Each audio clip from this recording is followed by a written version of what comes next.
Halo, assalamualaikum. Apa kabar hari ini? Semoga dalam keadaan baik dan bahagia selalu. Sebelum saya share link elementary level test, izinkan saya untuk menerangkan sedikit tentang materi yang ada di dalam pertanyaan tes itu. Pertanyaannya berisi tentang seputar to be, lalu yang kedua yaitu possessive adjective, dan yang ketiga yaitu pronoun dan juga number. Oke, langsung aja kita mulai. Perlu diketahui bahwa syarat kalimat bahasa Inggris adalah harus berpredikat. Maka setiap susunan kata yang tanpa predikat wajib ada to be untuk jadikan kata ganti predikat. Secara sederhana, ada dua kalimat dalam bahasa Inggris, yaitu pertama, kalimat verba. Kalimat verba itu digunakan jika suatu kalimat memiliki kata kerja atau verb. Sedangkan kalimat nomina digunakan juga memiliki kata kerja to be. Sehingga dapat disimpulkan bahwa salah satu fungsi to be adalah sebagai kata ganti predikat di dalam kalimat nomina. Contohnya ada di kalimat Thea makan roti. Di dalam kalimat ini terdapat kata kerja. Ketika ada kata kerja, berarti kalimat ini merupakan kalimat verba. What do we say in English? Thea eats bread. Thea as subject, kemudian eats as verb, kemudian bread as object. Kemudian untuk contoh kalimat nomina terdapat pada kalimat Thea seorang anak kecil. Dalam kalimat tersebut tidak ada kata kerjanya. Kalimat itu tersusun dari Thea sebagai subjek dan kemudian seorang anak kecil sebagai nomina. What do we say in English? Thea is a baby girl. Thea as subject, is as to be verb, kemudian baby girl as a noun. Bagaimana dengan penggunaan to be? Penggunaan dasar to be itu dibagi tiga. To be present, ada is, ada am, ada are. Is digunakan untuk subject she, kemudian you, kemudian it. Sedangkan are digunakan untuk they, we, you. Kemudian am digunakan untuk I. Untuk contoh kalimat nominal pada kata sifat adjective, yaitu pada kalimat your kind person, their bad persons, it has caring persons. Ini tersusun dari subjek dan juga kata sifat. Use as subject, kind person, orang yang baik, itu as adjective, kata sifat. Kemudian kata keterangan atau kita sebutnya adverb, itu ada we're in the park. We as subject, are-nya to be, in the park-nya keterangan.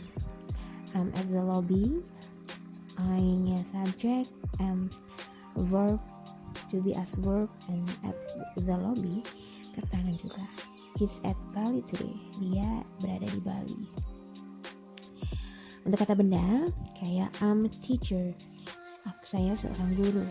Saya subject, guru itu noun. Am di situ sebagai kata kerja to be.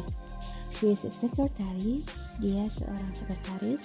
We're a dancer, kita penari. Lanjut ke possessive adjective. Possessive adjective adalah kata sifat kepemilikan. Ini berarti kata milik. Seperti yang teman-teman ketahui sebelumnya, ada my, itu artinya punyaku, your, punyamu, kemudian our, punya kita, their, punya mereka, his, punya dia laki-laki, kemudian ada her, punya dia perempuan, dan its. Contoh lainnya bisa pada misalkan my book, jadi artinya bukuku, your book, bukumu, dan seterusnya. Lanjut ke subject pronoun. Subject pronoun adalah kata ganti subject.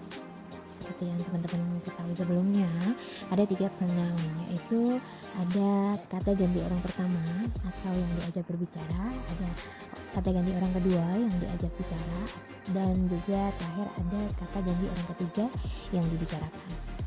Kelompok untuk kata orang pertama yang berbicara itu ada jamak juga ada tunggal. Kalau yang jamak itu bisa we, artinya banyak kan. Kalau yang tunggal I, saya. Kata ganti orang kedua itu juga dibagi dua, ada tunggal ada jamak. Kalau tunggalnya you kamu, dan jamaknya you kalian semua.